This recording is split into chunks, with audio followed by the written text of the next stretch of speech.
Asyhadu an la ilaha illallah wa asyhadu anna Muhammadar Rasulullah. Allahumma shalli ala Muhammad wa ala alihi wa sahbihi ajma'in, amma ba'du. Qala Allah Ta'ala fi kitabihil karim, a'udzu billahi minasy syaithanir rajim. Bismillahirrahmanirrahim. Ya ayyuhal nas kulu mimma fil ardi halalan thayyiban wa la tattabi'u khutuwatis syaitan innahu lakum aduwwum mubin. Innama ya'murukum bisu'i wal fahsya wa an taqulu 'ala Allahi ma la ta'lamun. Amma ba'du. Ikhwani wa ikhwati fiddin rahimakumullah, bapak-bapak, ibu-ibu, kaum muslimin wal muslimat, jamaah salat maghrib Masjid Ikhwanus Salim yang dirahmati Allah Subhanahu wa taala insyaallah, dan yang saya hormati, alhamdulillahirabbil alamin. Puji dan syukur mari terus kita selalu panjatkan kehadirat Allah Subhanahu wa taala, karena hanya Beliaulah satu-satunya zat yang berhak untuk menerima sanjungan dan pujian. Sholawat dan salam semoga terlimpah pada junjungan kita Nabi besar Muhammad sallallahu alaihi wasallam, karena hanya Beliaulah yang pantas untuk kita jadikan qudwah, suri tauladan dalam seluruh langkah hidup kita. Dan malam hari ini kita meneladani salah satu nasihat beliau, yaitu tentang talabul ilmi, yang diisyaratkan beliau yaitu wajib atau fardu itu sejak kita mengenal dunia ini sampai kita akan pamitan dengan dunia. Mengapa demikian? Nah, salah satu hikmah di balik perintah itu adalah supaya kita di dalam beribadah, yang merupakan satu-satunya tugas hidup seorang muslim adalah beribadah kepada Allah. Itu jangan sampai kita hanya sebatas ikut-ikutan. Sebagaimana yang sudah kita lewati pada kesempatan lalu, surahnya ayat pada 66 ya. 167. Wa qala alladziina taba'u law anna lana karratan wa natabarra'u minhum kama tabarra'u minna. Ya, kadzalika yurimullahu a'malahum hasaratin 'alaihim wa ma hum bikharijina minan nar. Sekarang kan yang 168 ini ya. Ya ayyuhan nas, wahai para manusia, kulu makanlah mimma fil ardi, dari apa-apa yang kau dapatkan di bumi, halalan, yang halal-halal, thayyiba, dan yang baik-baik. Wala tattabi'u, dan jangan sekali-kali kalian mengikuti khutuwati, langkah-langkah hidup asyaiton, setan. Jadi jangan sekali-kali mengikuti langkah-langkah hidup setan. Innahu, karena sesungguhnya setan itu lakum, bagimu sekalian, aduwun, musuh mubin, yang nyata-nyata. Dalam bahasa Jawa, musuh yang bebuyutan, ya, begitu. Ayat ini kadang kalau kita sekilas memahami terjemahan, wong perintah untuk makan yang halal, kok kemudian kaitannya dengan syaitan. Ya gitu ya.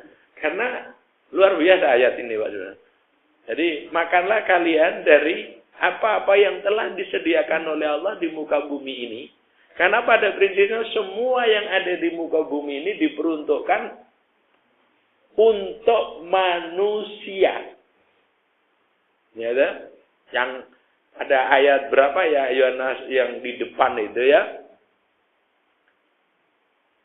Jadi semuanya itu untuk manusia, di awal dari surat Al-Baqarah itu.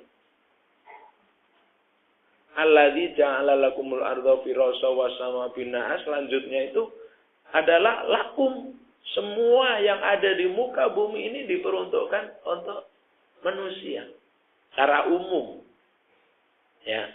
Tapi dari apa yang ada di muka bumi ini, dari sisi hukum memang tidak semuanya itu ternyata halal.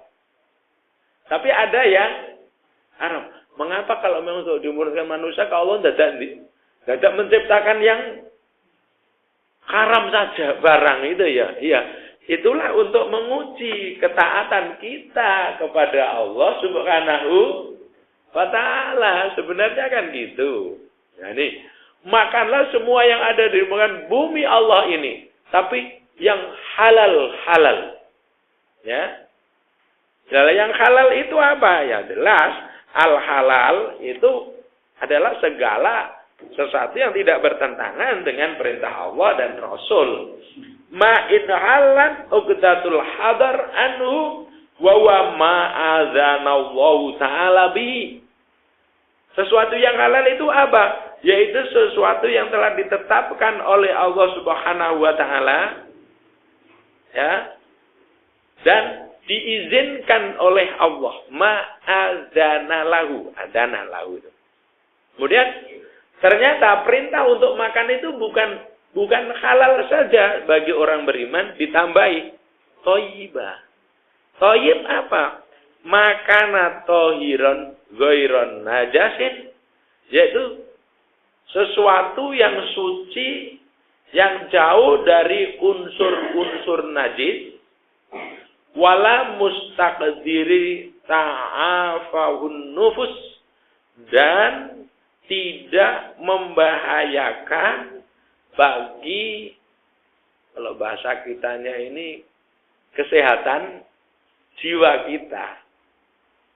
Sehingga thayyibah itu sering-sering diterjemahkan oleh kita ini ada bahasa istilah relatif. Umpamanya seorang yang terkena satu gangguan penyakit, yang paling gampang umpamanya ya kita apa Pak? Gula, ya Pak ya? Diabetes. Ya akhirnya kalau minum yang manis menjadi tidak thayyib. Di situ bukan tidak halal, cuma tidak thayyib lah. Tidak thayyibnya apa? Karena di situ akan mengganggu keselamatan dirinya. Nah, itu namanya istilah dalam tafsir mustaqdiri ta'afahun nufus. Jadi keselamatannya. Ada juga yang menerjemahkan jadi dari tingkat apa Pak ya, kerjaan tuh bahasa Jawanya itu ada istilah jijik, iya kan? Nah, karena yang menjijikkan sesuatu yang tidak thayyib. Nah, ini dalil yang paling enteng bagi teman-teman kita yang biasa menghindar dari hal-hal, contoh ya, yang memang secara qat'i tidak ditetapkan di dalam Al-Quran dan tidak ditetapkan di dalam Al-Hadis. Ya. Lalu mereka berkaidah kepada kalimat thayyib itu. Cuma kalau diterangkan hal gini ini biasanya sering menjadi ringan di tengah masyarakat ya Pak ya. Umpamanya ada orang yang suka memakan daging, katakan ada ular, ada apa lagi Pak? Kodok. Nah, ya apa hal-hal seperti itu. Kalau kita berdebat secara qat'i itu artinya dalil yang memang nasnya Quran dan Sunnah. Kan sulit untuk mendapatkan. Nah, akhirnya memang nas yang mereka tidak menganggap, tidak mau dengan itu, ya paling minim dia akan mengatakan karena bagi saya tidak thayyib, gitu ya. Karena qat'inya sering memakai dalil-dalil seperti itu, karena binatang yang hidup di dua alam. ada lagi karena binatang yang bertaring. Ya kan, Pak ya? Ada lagi yang berkuku tajam. Ya. Kalau memang kita menjadikan halal seperti itu justru malah meragukan, ya udah, tinggalkan. Ada dalil yang secara umum tapi tidak dipakai di dalam hal halal dan haram. Itu bahasa begini, dak ma yuribuka ila ma la yuribuk. Itu populer. Tinggalkan segala sesuatu yang tidak menimbulkan keraguan di dalam. Yang dak ma yuribuka, tinggalkan segala sesuatu yang menimbulkan keraguan-raguan dalam dirimu. Sampai kamu tidak ragu. Iya ya. Aku ngomong bagiku ya jijik. Tur itu mengandung. Nah ini kita muncul bisa kalau memakai nas ini, hadis ini, karena hadis ini sahih. Tinggalkan aja. Itu yang kita pakai. Sehingga kalau kita mau menelaah halal seperti itu, mudah-mudahan tidak terus menjadi konflik di kalangan kita. Sehingga kita kadang-kadang malah saling menuding. Karena Quran dan Sunnah tidak menyebutkan yang namanya haramnya guk. Lalu ada seorang ulama yang mengatakan, boleh-boleh saja. Wah, langsung dapat predikat, wah, kiai guk. Ya, ada istilah gitu ya, ada ya.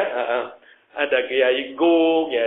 Di Garut, karena Garut mayoritas yaitu masyarakat Salafi yang santri, ya Pak ya. Dulu tiba-tiba seorang dai yang datang di sana kemudian membudayakan ternak bekicot. Wah, karena di pegunungan populer sekali, sukses. Padahal di masyarakat di situ hal yang menjijikkan sekali. Langsung sebutannya kiainya itu bukan kiai pakai nama. Ngaji, yang ngaji siapa toh? Pak Kiai Bekicot.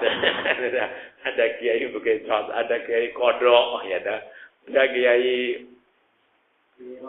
Gub, Kiai rokok malah populer Pak, gitu lah. Karena yang punya mereka, gitu lah. Ya.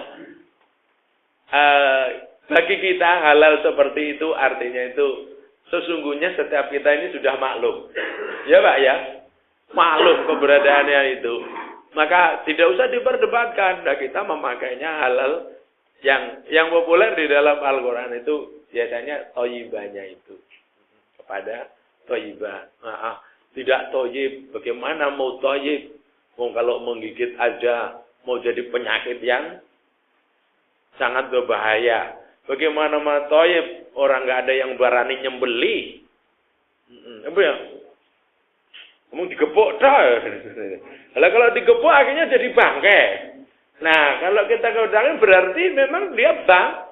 Nanti di ayat berikutnya kita akan kenakan bangkai. Umpamanya seperti itu. Ini malah nambah polemik nantinya. Saya ini ngajak jangan sampai di lingkungan kita tetap masih memberuncing. Tapi kalau kita saling memahami, ya paling selamat apa? Thayyibah aja. Nas. Bagi saya nggak thayyib, udah selesai. Bagi kamu thayyib, monggo. Karena memang thayyib itu definisinya gitu. Atau kalau memakai dalil hadis yang tadi, jak ma yuribuka ila mala yuribuk. Tinggalkan segala sesuatu yang membuat kamu ragu-ragu. Ya. Sampai kamu sendiri menjadi tidak ragu. Bagi saya ragu. Belum makan aja udah printing. Belum makan saya sudah. Namanya yuribu. Jangan kemudian sering.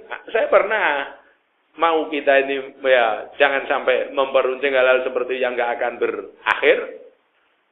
Malah kadang malah di counter. Loh, ragu itu kan relatif katanya. Ya balik meneh kalau gitu. Iya, ragu itu relatif. Ya iya, karena relatif itu maka tidak usah diperdebatkan di antara kita. Jawabannya kan saya begitu. Ya, nggih. Ya saya itu malah bodoh kok lho. Ya saya menyampaikan nasnya kalau hadisnya begitu.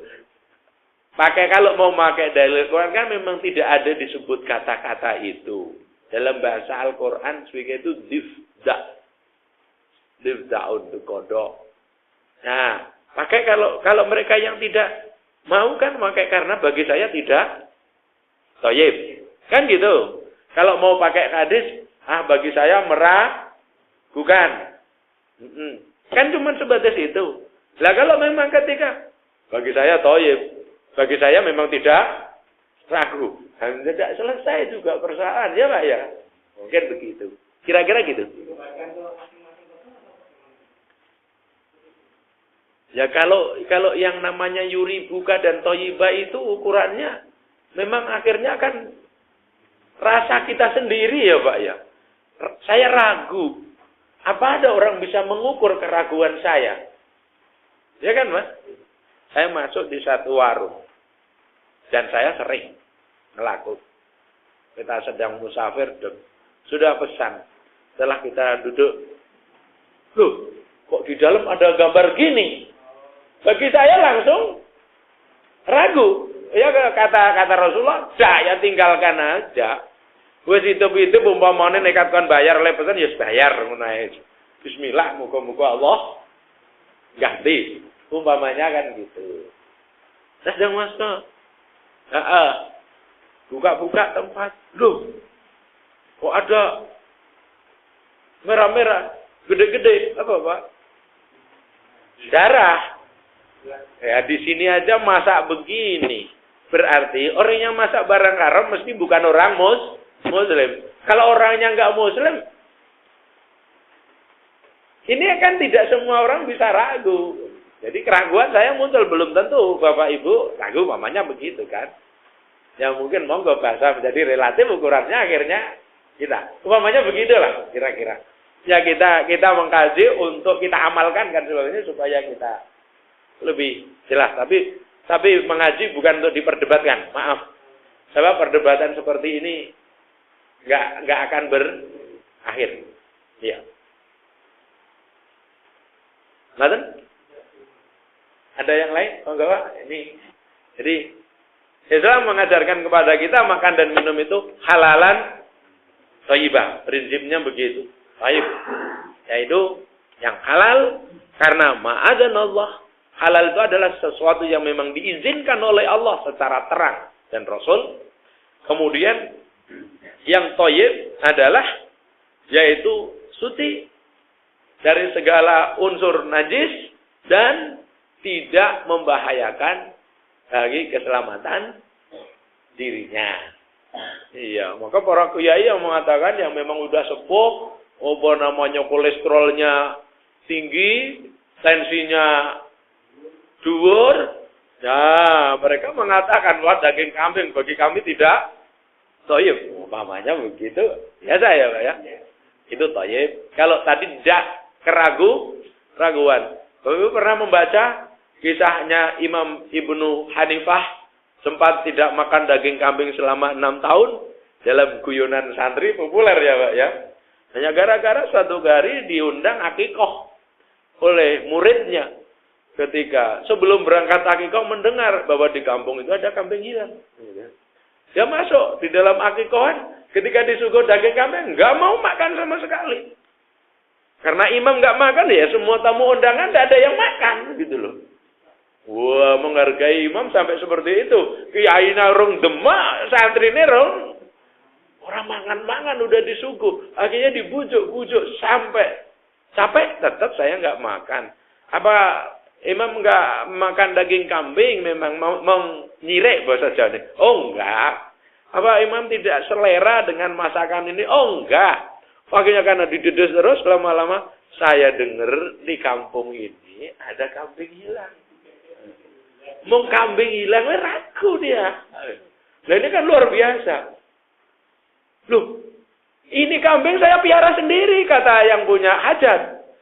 Sejak kecil masih tanya, jangan-jangan waktu mau menyembelih ada orang yang menukar.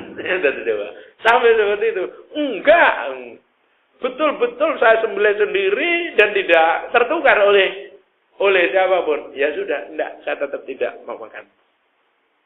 Saya tidak akan makan daging kambing sebelum cerita kambing hilang itu ditemukan. Akhirnya aparat pemerintah turun tangan. Mencari kambing yang hilang. Dia menahan tidak makan daging kambing selama 6 tahun. Wah itu Itu kan luar biasa menahan raguan. Nah, kalau kita kan, waduh, mana 6 tahun ya dah. Seperti kita menemu sesuatu. Di dalam Islam, temuan itu bahasa syar'inya namanya luqotoh. Luqotoh itu nemu barang.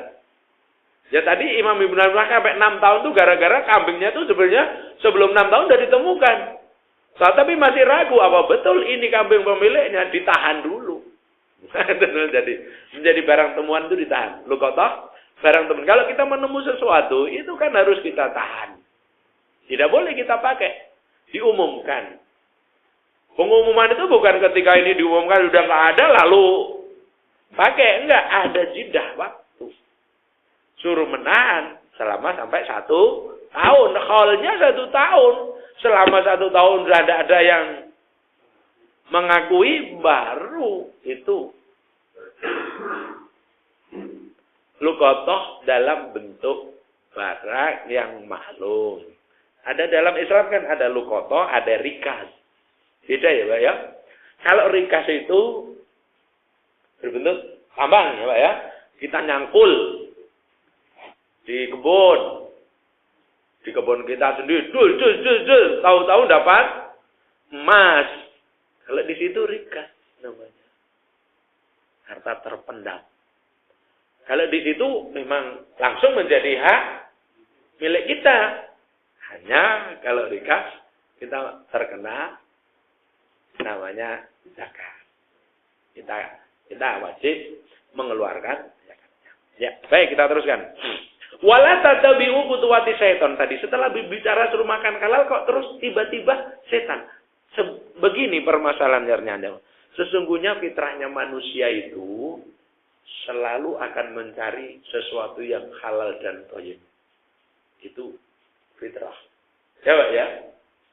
Orang kita tentunya itu halal thayyib. Yang sering menjerumuskan kita kepada hal-hal yang haram, nekat kita makan. Karena apa? Salah satu faktornya karena godaan setan. Maka wala tattabi'u khutuwati syaitan. Jangan sekali-kali kamu mengikuti langkah-langkah hidup setan. Munculnya barang riba yang sedemikian akutnya sekarang ini. Tentu faktor utamanya karena setan. Sehingga Rasulullah mengatakan salah satu tanda alamatus sa'ah. Salah satu tanda kiamat. Ya kan? Itu kan intisaru ta'amulur riba. Intisaru ta'amulir riba. Jadi membanjirnya ta'amul itu apa namanya? Ya pokoknya satu karya yang menghasilkan duit pekerjaan lah kita. Tetap apa Pak? Apa namanya? Mata pencarian gitu aja. Iya, membanjirnya mata pencarian yang mengandung unsur riba. Itu tanda, salah satu tanda-tanda dekatnya hari kiamat. Sehingga Rasulullah sampai dalam sabdanya itu kan gini. Sayati alaikumuz zamanun la yabqa lakum minar riba. Jadi akan datang suatu zaman kepada kamu sekalian, ya ada, di mana tidak ada satu mata pencaharian illa mu'arrib, kecuali selalu mengandung unsur riba. Ada yang bersahabat bertanya, lah kalau mereka berhati-hati supaya tidak kena riba, sampai kalau toh dia terhindar dari riba, kata Rasul ini, pasti dia juga masih akan terkena gubaruhu. Gubar itu debunya. Artinya wis golek sing halal tenan iki wis angel. Wis mesti kecipratan ngono lho. Bahasanya itu gubar. Saya maaf karena tidak tertulis di sini, kalau di dalam syariah akan disebutkan, saya enggak lengkap menghafal hadisnya. Kalau kok ada orang yang tidak mau betul, jiwa hati-hatinya terhindar, dikatakan oleh Rasulullah pasti masih terkena debunya juga. Debunya itu artinya ya wis tetap kecipratan. Apa zaman kita ini sudah terkenal zaman itu ya Pak ya? Apa ta'amul kita, makarya kita ini yang terhindar dari unsur-unsur riba itu kan luar biasa. Kita usaha pengen lebih maju, mencari modal ya ambo sedikit atau banyak tetap ada ta'amulur riba. Nek cipratane riba. Ya kan? Kan gitu. Dalam dunia pertanian ya ada. Kemarin saya ke Sragen itu, nanam melon baru pentil itu Pak. Pentil Pak. Mulai buah gitu. Saya ini sudah dengkel, dia bari didatangin bakul. Tiap hari didatangin bakul katanya. Gimana? Yang itu. Akhirnya kan riba. Dalam Islam nggak boleh. Dalam Islam tidak boleh. Termasuk baitul ghis. Jual beli yang menipu. Lagi udang-udang ini iki. Bar pentelok bayar wong daerah masaran. Nek kok bengi banjir. Maklum begitu. Sing itu bayaran seneng. Lah sing bayar kelenger. Lah Islam kan tidak boleh. Dalam dunia peternakan itu sekarang itu apalagi sekarang yang lagi tren kambing tawa itu dia hamil udah ada yang mau bayar itu. Sekarang lagi terkenal tawa ya. Kambing yang diambil susunya itu loh Pak. Ada pernah ditanya gitu gimana? Ya kalau abtibelu dalam bahasa syar'inya ya. Kalau tadi al-khadar itu ngidu. Kalau dalam dunia peternakan namanya abtibel. Abtibelu dalam bahasa Arab itu artinya membeli hewan yang masih dalam kandungan induknya. Lagi hamil ya. Aku ani iki. Sakmene. Rong yuta. Barang yuta mana mbak anak mung siji tok. Betul. Atau karena kepepet saya berani 1 juta. Bar mana anake 4. Umpamanya. Dalam Islam tidak boleh menguntungkan satu pihak dan merugikan ya yang lain. Ya. Lah ya untung-untungan itu enggak ada kan perdagangan dalam Islam itu syarat pertama kan namanya shorih ya Pak ya. Shorih itu jelas. Untung-untungan itu kan nanti mengandung seperti apa bedanya dengan unsur perjudian. Ya. Yang istilahnya ya qadim nasib jadi ya untung-untungan. Orang dalam perjudian kan untung-untungan katanya. Jadi judi-judi di zaman Rasulullah itu kan seperti melempar lembing jauh-jauhan, menebak sesuatu dari kejauhan. Persis kan teman-teman kita yang di tepi jalan, mobil masih jauh, ayo nomornya apa? Nah, itu kan termasuk maisir itu. Saya pernah menyaksikan di sebelah UMS sana. Mohon maaf ini Pak, bisa ramai sekali ngikutin air ngalir di kalen sebelah itu. Enak opo kuwi. Tak kira apa wong numpak motor ceblok kok piye ngono. Ayo. Hati bae iki lomba balapan nyebloke godhong jleger gitu Mbak ya. Wong pira cebloke? Engko dhisik dhewe apa menang. Itu kan judi. Ya itu kan untung-untungan kali. Nah, boleh. Ada juga. Ya ketepatan lihat. Wala tatabi'u khutuwati syaitan innahu lakum aduwwun mubin, karena setan itu musuh bagimu. Di mana-mana yang namanya setan tetap musuh. Kayak dalam dunia politik, dunia budaya, dunia pertanian, musuh. Maka orang paling celaka orang yang minta tolong kepada setan ini harus kita hapus betul. Ternyata budaya-budaya Jawa dikit-dikit setan. Dikit-dikit setan. Segala pemujaan kepada selain Allah itu adalah kepada setan. Yes. Ya kemarin kita contohkan, bikin patung di wacu ide arep ngedus digendong itu kan pengging kan. Oh, goblok kok ya ora ketulungan tenan. Ya Allah. Baik. Ya itu orang kalau udah nggak ngikuti tuntunan ya menjadi gila semua ini. Kalau kita berbicara kepada kahin dukun, tentunya haram. Tapi itu kan bukan karena si ponari itu ramu dengan apa itu ya karena yang hadir itu yang nggak ketulungan jahiliyahnya. Lah iya, akalnya nggak bisa ditolong kok. Kalau ponari ramu dengan apa malah ponari dewe stres kok. Iya, ya itulah.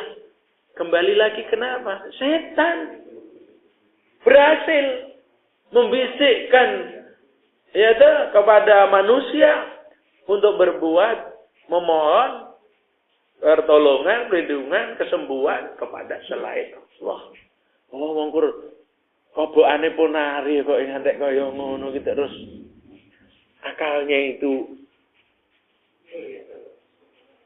insyaallah.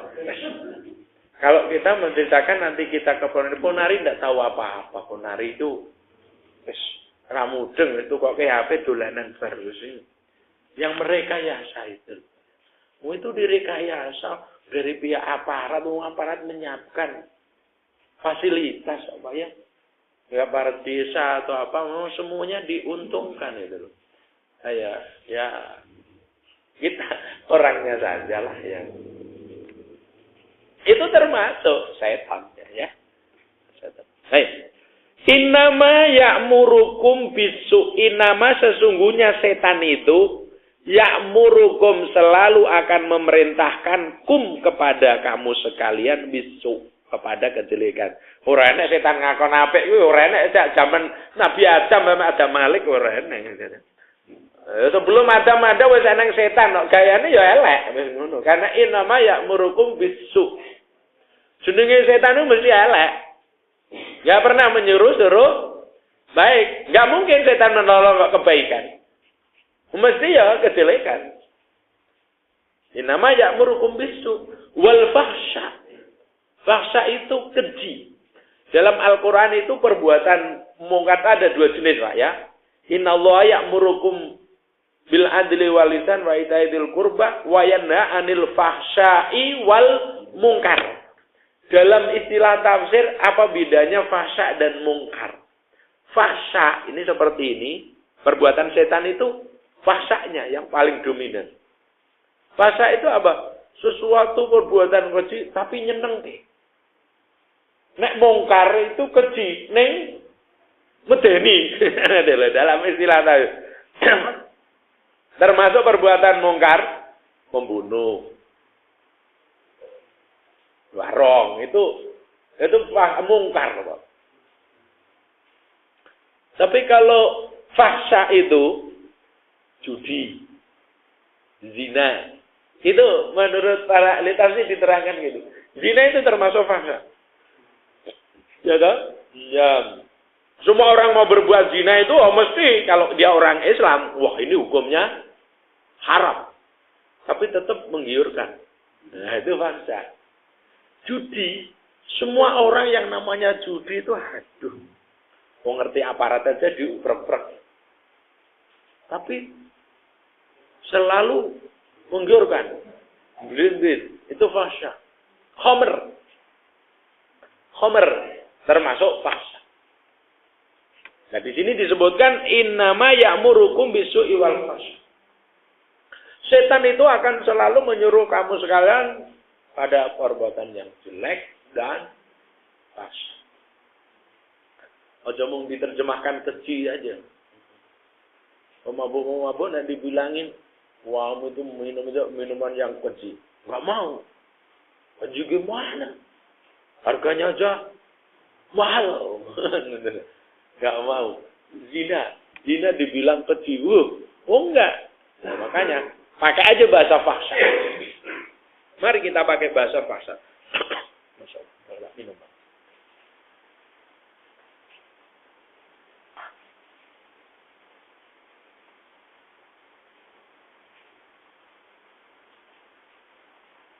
Jadi membedakan perbuatan keji dan mungkar ya, gitu sesuatu sebenarnya kedudukannya di mata Allah sama mungkar, cuma bentuknya itu menggiurkan, menyenangkan. Wa antakulu 'ala Allahi ma la ta'lamun, dan setan selalu akan menyuruh kamu untuk berbicara takulu ma la ta'lamun, yang kamu sendiri sesungguhnya tidak mengerti dalam dunia perdukunan, dalam dunia kemusyrikan, dalam dunia tahayul. Itu adalah antakulu mala ta'al. Mereka untuk selalu mengatakan apa-apa yang dia sendiri sesungguhnya tidak tahu. Jadi ini Roro Kidul kuwi nek tanggal 1 Surah, wih, betul. Wih ngerti dari ini. Jadi bahasa gitu tuh bahasa Al-Quran ternyata itu loh Pak. Ngono ini kalau kita nggak ngaji, ya wis sering maca ning nek ora dipahami, akhirnya kita ini seorang mudeng ngono mang. Ya kaya ponari barang jane ya ora ngerti ngono lho. Apa ya tenan jenenge watu gluduke. Ponari ke terus nyembuhkan. Ya mung jarene. Lah jarene ular jarek ki terus piye? Wong sedina wong 15.000 ki sing cerita jarene ki sapa? Wa antakulu mala tafalun. Itu kayak begitu. Enggak usah jauh-jauh. Itu ki selamat itu kebo ya mung jarene. Ya Pak ya? Lebih-lebih dalam legenda-legenda Jawa. Luar biasa. Sehingga ada yang namanya kuburan aja di mana-mana disebutkan. Ki Ajeng apa nih Pak? Nah, ini yang lagi tren sawalan. Kok sawalan? Saparan. Apeman. Apa ya tenan to Ki Ajeng Gribe ki oleh-oleh apem jari ini. Lah apa ya enek Mekah apem. Sing enake roti tampah. Roti tampah topung di black gedene sak tambah saya tuku. Saya perlu bukan saya maaf dua. Temen wis ya barengan. Tuku siji anu. Hidup teko kene nggo pengalaman men ngrasake. Beli satu itu berapa? 2 real atau 1 real itu. Wah, seminggu ala rantai apa? Tahu ini. Laurane rasane wong ya tepung dibakar tok, wong desa jemplek. Apa yang betul kayak Gripik lalu bawa apa? Jari ini. Afun, itu namanya afwan. Maaf. Mulai suka Mekar nggawa oleh-oleh sing teko akeh, ngono lho ya jane ya. Sing teko akeh ning ra nggawa oleh-oleh, maka oleh-oleh mung afwan. Maaf aku ra duwe oleh-oleh. Kok terus malah diterjemahke dadi apa nggo keprukan. Setannya masuk lagi itu. Unsur apa ketika makanan itu sudah dibikin kayak gitu? Satu unsur tabdil. Innal mubadirin kanu ikhwanas sayatin. Jelas temennya setan. Yang kedua unsur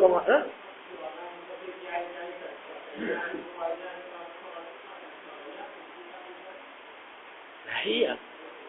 Pokoknya wa antakulu malah tafalun. Ujung-ujungnya itu banyak orang cerita yang cerita sendiri tidak mengerti. Kan begitu. Dalam dunia perdukunan ya tadi kan dari ini.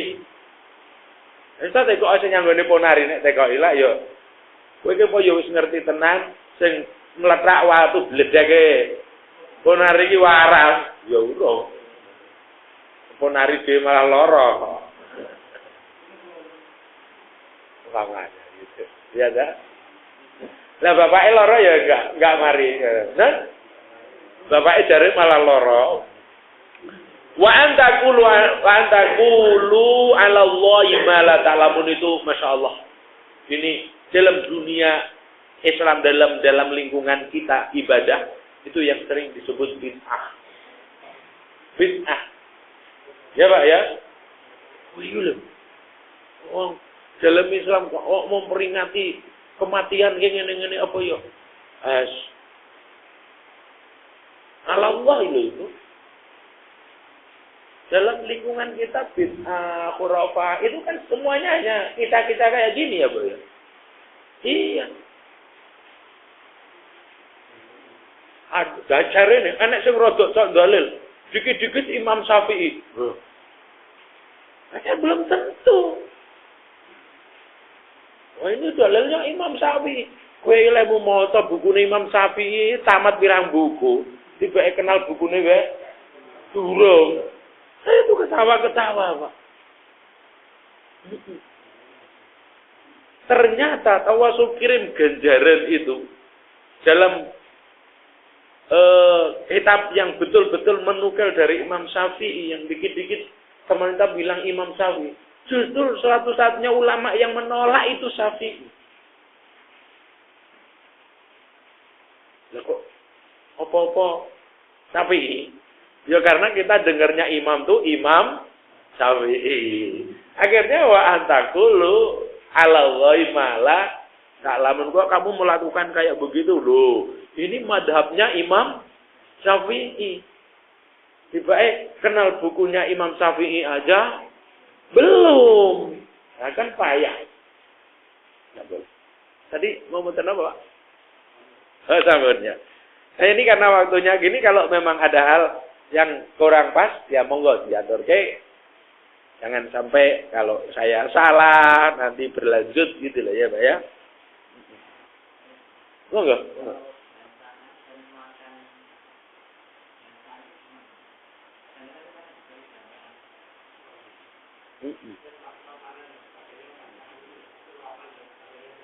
Nah ya, kita kan sudah menganjurkan, mari kita hijrah nama dulu. Sebenarnya itu kan sebuah karakter yang tidak ada unsur-unsur aqaidnya.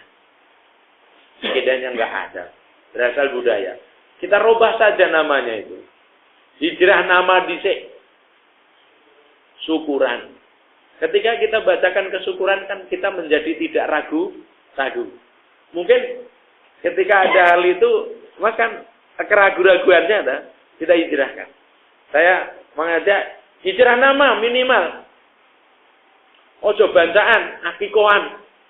Nek akikoh kan beli wedhus, nek mampu. Nek mampu ya beli gori. Apa? Tetapi kita sudah pindah dulu gitu loh niat hijrah. Mas, kalau mau tahu munculnya bank-bank Islam sekarang ini bank syariah, sebenarnya baru hijrah nama. Kata pakar-pakar yang di dalam. Nah, gimana wong bank-bank Islam itu semuanya pemilik modalnya masih bank komersial? Iya toh, Pak? BNI syariah siapa, Pak? Saham terbesar. Ya BNI, kan gitu. Teman-teman saya banyak yang di SEM pusat malahan. Ya, ada yang di bank syariah, ada di muamalah, ada yang di malah satu di antaranya ada di Bank Indonesianya. Jadi Bank Indonesia seksi syariah. Sebenarnya ya kita ini kalau mau jujur ya baru hijrah. Sama. Ya tapi kapan lagi kalau tidak harus gitu? Nah sekarang udah naik, nah tentunya kan bertahap. Kita tidak boleh pesimis, kita dukung. Loh, kalau nama aja nggak mau ngerubah, apalagi isinya kan gitu ya, Pak. Seperti yang terjadi dalam transaksi gitu. Antara kita kredit langsung ke dealer atau bank komersial sama kan kadang-kadang ya di nama dulu kan. Nah, ketika hijrah nama sekarang kita sudah merubah esensinya menjadi apa? Menjadi esensi lain. saya membeli dari dealer 10 juta, sampean yang mau beli minjem ke bank saya, barang ini saya jual ke kamu